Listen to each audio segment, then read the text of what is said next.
So I guess there's 3 questions to answer here. Are bleed builds really the most broken in the game? Are they still viable now Rivers of Blood has been nerfed?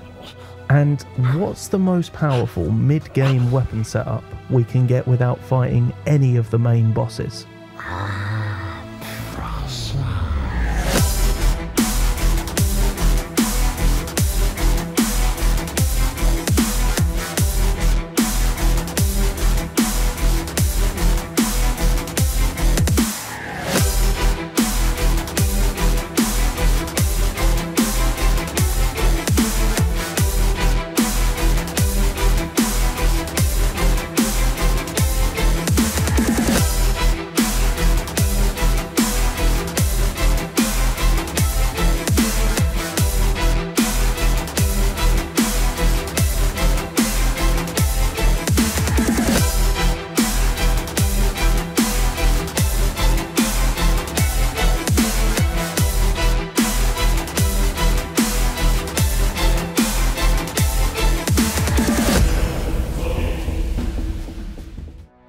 Hey guys, Thingfishy here. So make your character, choose the Assassin starting class, and pick the Golden Seed as your starting item.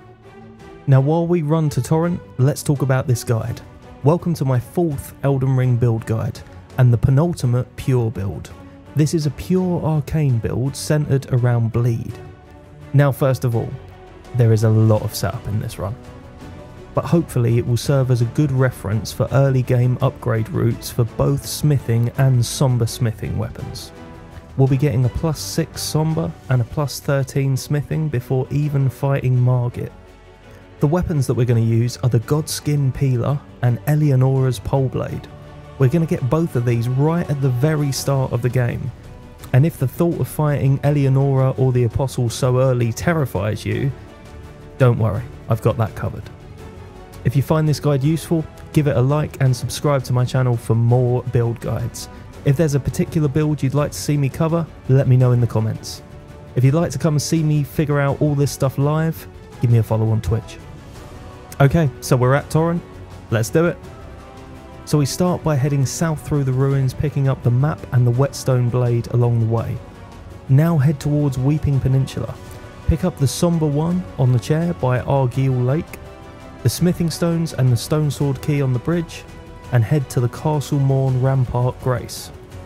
From here, go pick up the nearby Golden Seed and map. Then head south from the map to this beach to get the somber smithing stone too.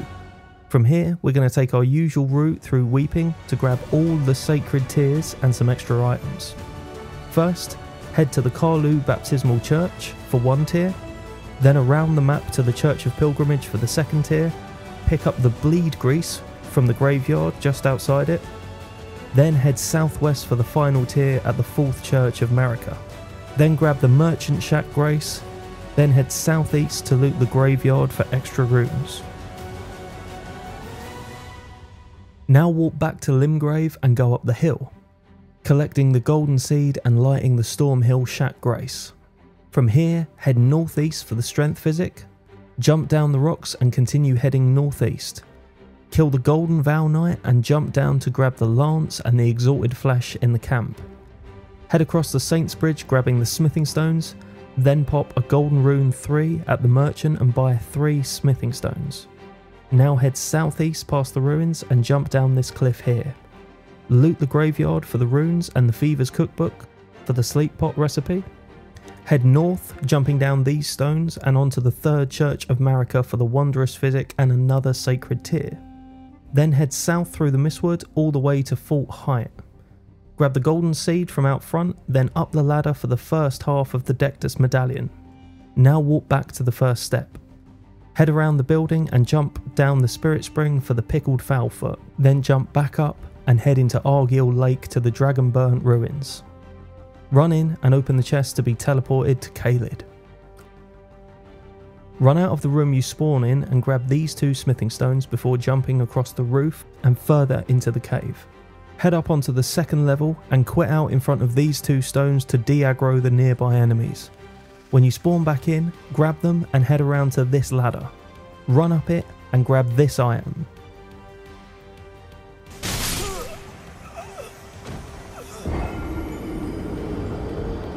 Okay, up the ladder, grab the shortcut in case, then grab the Somber Stone 4. Make your way through the next part of the cave to grab a Smithing Stone 5 before escaping the way that you came in.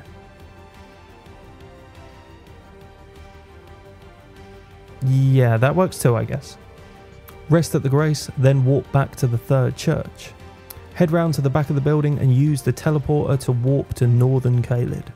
Ride south from the Bestial Sanctum and pick up the Golden Seed along the way. Across the bridge to loot the graveyards near Lena's Rise. Grab the Grace there, then head southwest past the Minor Erdtree, up the Spirit Spring behind it, and light the Grace outside Fort Faroth. Head inside and up the ladder to grab the second half of the Dectus Medallion. Then jump down the second hole, grab the Golden Rune 12 by the rat, then jump across and down for Radagon's Saw Seal. Let the rats kill you, then head round past the big dragon towards the Divine Tower for the Somber 9 and the Somber 8. Then head back to the Gatefront Grace in Limgrave and head down into the valley off Argyll Lake. We're here to do the first part of Yura's questline. Now, this invader can be incredibly tough on a brand new character with no level ups or weapon upgrades. But we started the game with the Buckler, and if you've been watching this channel for a while, you know exactly what that means.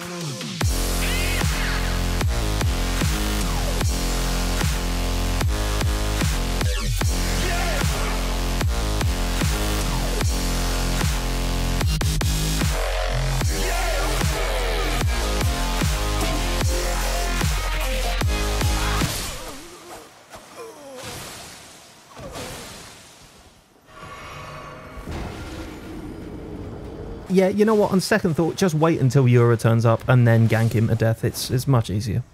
Speak to Yura afterwards to progress his questline and then warp to Stormhill Shack. From the Grace, head north until you find the Broken Bridge. Jump down it and hug the cliffs all the way round to Liurnia. Grab the Sacred Tear from the Church of Irith. Then head down to the Merchant in the lake, pop the Golden Rune 6 and buy all of the smithing stones that he sells. From here, head northwest to the Lascar ruins, grab the smithing stones by the stairs, then use the teleporter to Raya Lucaria. Light the Grace, then head back towards the gate town, pick up the smithing stone 3s in the plaza, then jump down here and grab these ones by the crab. Then head east towards the gate town Grace and the map. Now head straight towards the opening in the cliff, light the Boil Prawn Shack Grace, and continue straight on to get the Dexterity Physic. From here, head north and pick up the smithing stones in this gazebo by the lobsters. Walk back to the gate town and head straight towards this rock. This will bring you to more smithing stones by the flower enemy. Then head for this rock to bring you to the poison gondola for some more. Then ride straight towards the academy to find this teleporter. Grab the Grace near Iji, then walk back to the academy. Jump down from the bridge and loot these 2 runes from the graveyard. Then grab the final smithing stones 2s from this nearby gazebo. Now head north for the Lucaria key. I've shown this in every video I've done so far, but never really explained it. If you run up this rock and jump down, the dragon won't aggro to you, and you can simply open your map and walk back. Now head into Raya Lucaria and run along the northern bridge to this summon sign. Gank the invader with Yura using the Reduvia that we got from the first one. Then speak to him afterwards to hear about Eleonora. Now head into the Raya Lucaria dungeon. Run through it, up the lift and grab the Classroom Grace for later. Head back down the way you came in and use the other side of the lift to descend all the way to the bottom. When you land, hold block and allow the abductor to attack and grab you. When you spawn in Volcano Manor, head forward and jump off the lower part of this ledge here. Jumping off the slightly higher part, just to the left of it, will kill you. Roll out of the lava and head round to the building. On top of this one you'll find the Somber 6, then head up, past the snake, up the lift, and along this ledge for the Somber 5. Activate the bridge and chuck yourself off. From the respawn point, follow the caves all the way back to a Grace, then warp out back to Raya Lucaria. Head out the other gate to the Bellum Highway. Light the Grace, then jump down the Spirit Spring to get a Somber Stone 3. Jump back up, head along to the Bellum Church for an extra Sacred Tier, then go take the Grand Lift to the Altus Plateau. When you reach Altus, head northwest to the Highway Junction Grace, then head up the road, grab the map, then drop down 2 hills to the Second Church of Marika. Grab another Sacred Tier, and then speak to the now dying Yura. Now, we are about to be invaded by Eleonora, a super tough invader that poses a threat to even endgame builds. So instead of fighting her, we'll instead make her fight the most powerful enemy in Elden Ring. To do this, run round to the cliffs and find this spot. Carefully walk as slowly as you can off the cliff. Eleonora will try and hit you with all her dragon spells, which will miss. Then eventually... and there we are. A mid-game somber weapon without fighting anything. The Pole Blade is more than good enough to take you through the whole game on its own, as any of you who followed my original parry build will know. But for this build, one incredibly powerful weapon is just not enough. But before all that, walk back to Fort Fareth, equip the Pickled Foulfoot and the Bleed Grease, apply the Bleed Grease to your Great Knife, and go to town on Grail. Rebuff when the grease runs out and pop the Foulfoot right as Grail dies. Now walk back to EG in Liurnia and upgrade Eleonora's Pole Blade to +6. Then use the remaining runes to level to 20 Vig, 20 Strength, 22 Dexterity, and 21 Arcane. Now head back to the Altus Highway Junction and follow the road up to the Broken Bridge. Use the teleporter, and from there head to Windmill Village. Upgrade your flasks if you haven't already and put the Strength and Dex tiers into your Wondrous Physic. Now we're going to fight the Godskin Apostle, another very dangerous mid-game boss. But instead of fighting him fairly, we're going to use Torrent. The strategy here is to keep your distance and run past him, attacking only once. The R1 of the Pole Blade is quite delayed, so hit it just before you're next to him. Now I'll level with you. For filming reasons, I actually ended up doing the first half of this run on 3 separate occasions. The first 2 times I did this Godskin fight, I did it first try and didn't think about it at all. On my 3rd run though, this probably took me 6 or 7 attempts. The key is to be patient and not greedy. If you try and rush this fight, he will kill you.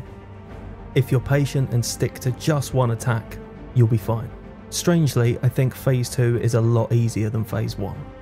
When he's dead, we have the 2 weapons that we're going to use for the rest of the game. The Pole Blade is already good to go, but the Peeler needs a little work. Walk back to the Highway Junction again and head northwest to this forest lake. Kill the Scarab here for the Bloodblade Ash of War. Now back to the junction for the final time. Head up the stairs towards Lindell and grab the map and golden seeds by the Grace. Then head east, drop down into the river, head into the cave and light the Grace. From the Grace, go through the illusionary wall and follow the path to this chest, picking up the Miner's Bell Bearing 2. Now warp to the Lena's Rise Grace in Caelid. Lure the Knight's Cavalry round here and crouch out onto this bridge and wait for him to yeet himself off.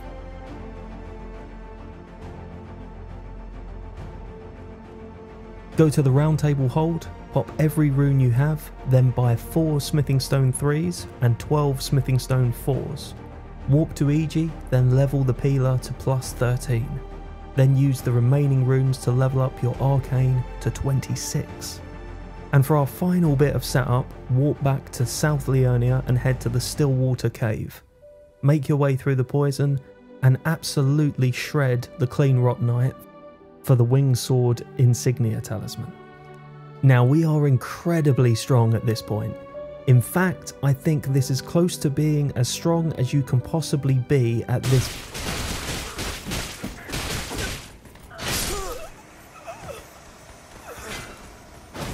At the Grace before Margit, apply the Bloodblade Ash of War to your Godskin Peeler, transforming it into a bleed weapon. The strategy for Margit is going to be similar to the strategy that we're going to use for every other boss on this build, jumping L1s. The jumping L1 we have with this twin blade setup does over 1000 damage, meaning we can kill Margit with 4 of them. But we will also be getting bleed procs, so yeah, his health is just going to disappear. When he's dead, equip the twin sword talisman into your new talisman pouch and head to Godric. Again, jumping L1s for the win. The reason we are focusing so much on the jumping attacks here is that a single jumping L1 attack with the twin blades does 4 separate hits on the enemy. Not only does this mean good damage, but it also means that we do 384 points of blood loss per hit. For reference, Melania's bleed resistance is 420, so this is ridiculously powerful. Now head to Red Wolf. He takes 3 jumping attacks.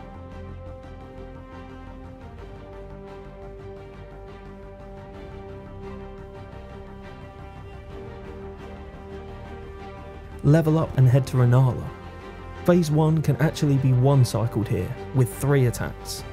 Then use 4 jumping attacks to delete her phase 2.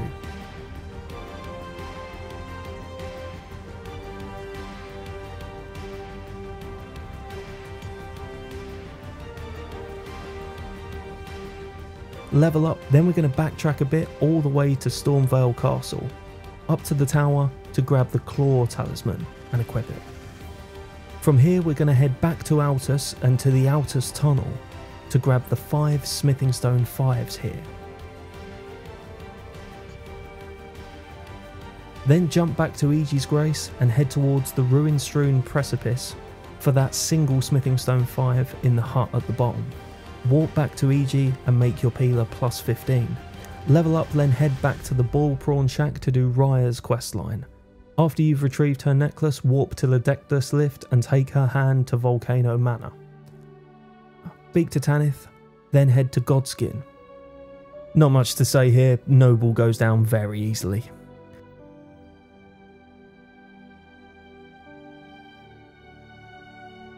Level up, then head to Rykard's Grace and light it. Before we do Rykard, head back through the dungeon to the Stone Sword Key Gate. Jump down all the way to the bottom for the Somber Stone 7. For Rykard, as usual, we equip the Strength Physic, the Lance in our right hand, Serpent Hunter in our left, and spam crouching L1s through both phases.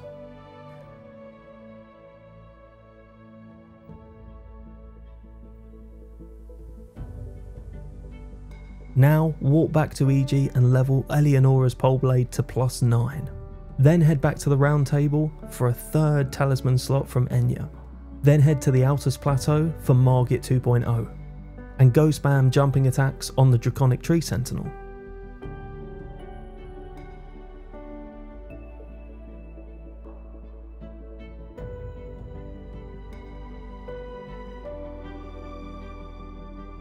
Level up, then head into the capital. Light the Avenue Balcony Grace, then head back for an easy tree avatar fight. Pop the Lord's Rune and level up. Now head down into the sewers and into the catacombs. Now to make Esgar and the doggos a little more manageable, crouch as soon as you walk into the arena. This will delay the pups' aggro and make the fight much easier.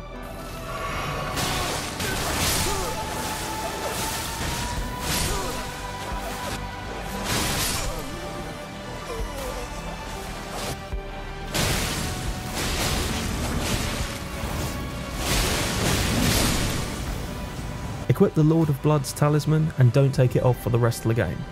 Now Shade Godfrey is the first fight in the game where we're not going to use jumping L1s.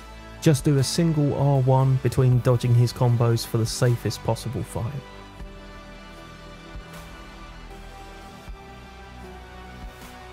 Say hi to the Black Knife Assassin, level up and head into Morgoth. You only need to do a few jumping attacks here, so just make sure you wait for the attacks with slow recoveries to get them in safely.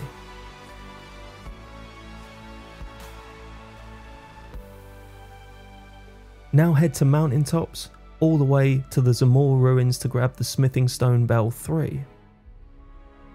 Then head back to the Round Table and buy 12 Smithing Stone 6s and level the Peeler to plus 18. Now back to the mountaintops for the Freezing Lake Grace. Head into the lake and bonk this invisible scarab for the Seppuku Ash of War. We're going to equip this to our peeler for even more bleed damage. Now walk to Khalid for the big guy. As always, ride backwards at the start of the fight to despawn him and skip the run to him. Buff up and use seppuku as he runs towards you. Now let's have a look at what this does to our damage. Yeah. While I think one cycling Radahn was possible on all of the pure builds I've covered so far, this is the first one where it's felt almost guaranteed. Level up and head back to the mountaintops to absolutely destroy Fire Giant.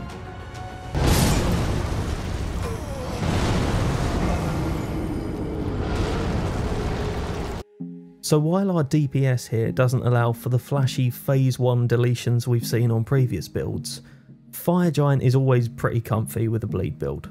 So just play it safe and get those jumping L1s on the foot. For the second phase, just stick by his foot and let the bleed procs do their thing.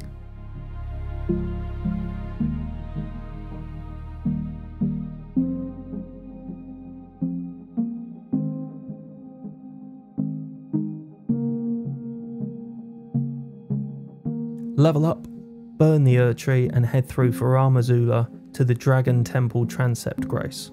Walk back to Kale for the crafting kit and the 3 crack pots. Pop back to the secluded cell to grab these ones by the pot friends.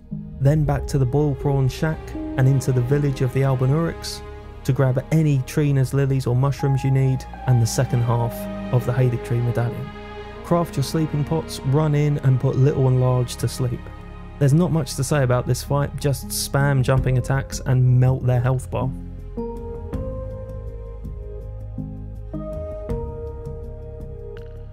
Level up and head to the Putrid Erdtree avatar in Dragon Barrow for a couple of extra levels. And before we fight Malekith, we'll head to the High Road Cave in Limgrave for the Blue Dancer Charm. Bully the Tree Sentinel with jump attacks, head into the boss room and buff up once inside.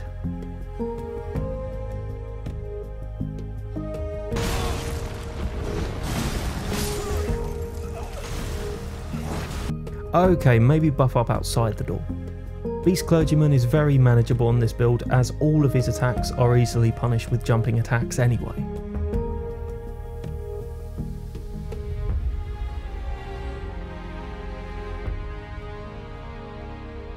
As always for Malekith, punish that slow 1-2 combo with jump attacks. 4 hits should do it.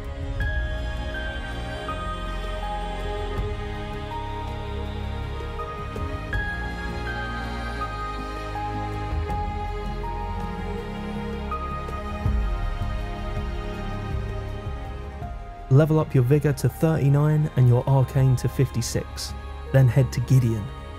And if you can hear the smile on my face, it's because this is another build where this guy can be completely deleted during his speech. God, I hate this boss. Level up and head into Godfrey. Once again, take your time here and don't be greedy. If you're familiar with the moveset, you can get jumping attacks in after his combos.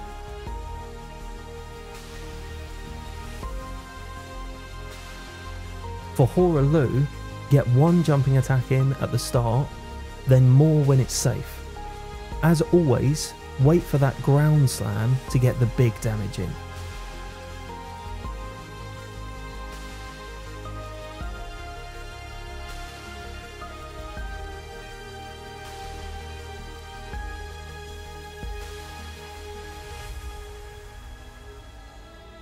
Now for Nile.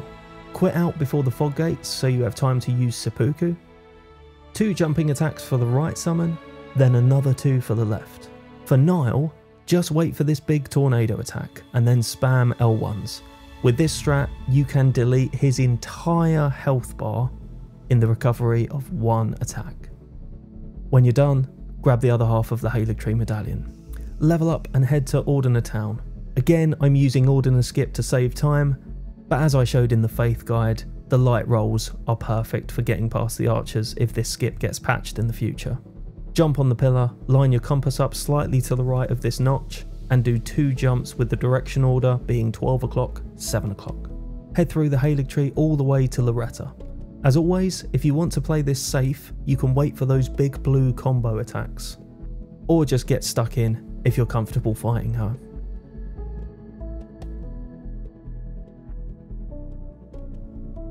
Level up and head through Elfile and light the Halig Tree roots, Grace. Now walk back to Ordina Town and head southwest.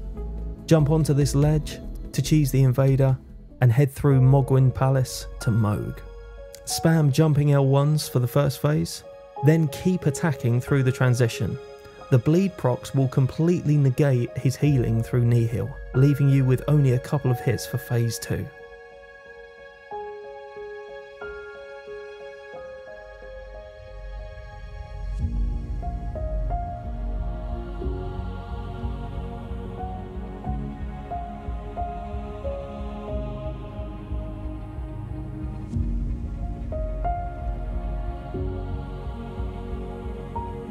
Now for Melania. She's not actually that bad on this build if you're used to fighting her. We have very quick recoveries on all our attacks, and we're doing insane damage. And light rolls make dodging waterfowl easy. Check out my video on light roll waterfowl dodge if you don't know it already.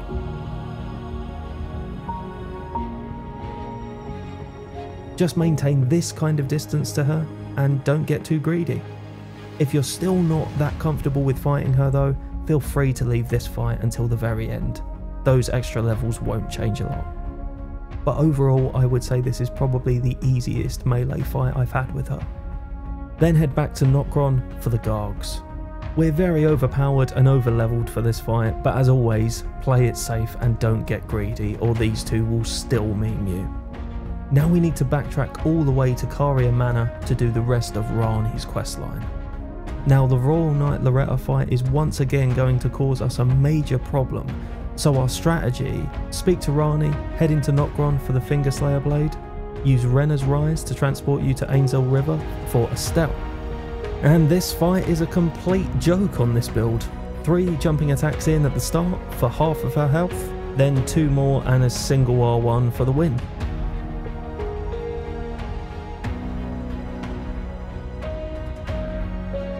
Level up and use the Carian inverted statue at the Carian study hall.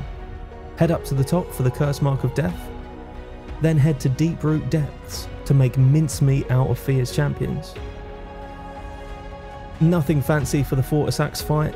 Getting bleed procs on his feet isn't the most satisfying way of fighting him, but it is probably the safest.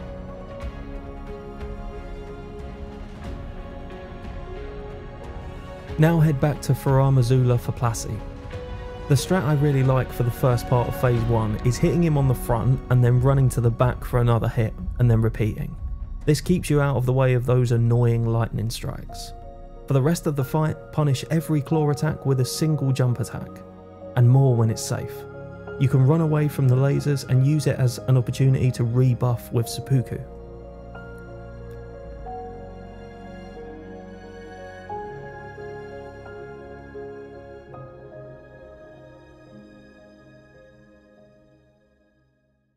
Now, if you're familiar with boss resistances and weaknesses, you will know exactly what the final fight of this run is, and exactly why I saved it until last.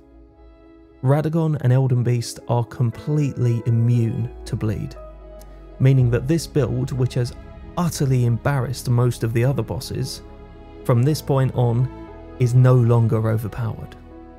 While our damage is far from bad, it's just a standard Radabeast fight with a normal weapon, rather than the easy mode massacres we've grown accustomed to so far in this series.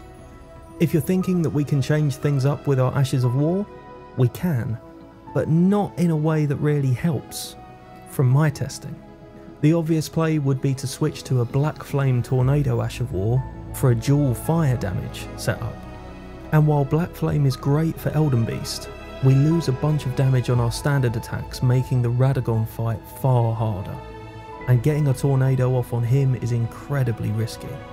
Respecking our character for fire scaling is also a nice idea, but then whatever we gain on the Peeler is lost on Eleonora's.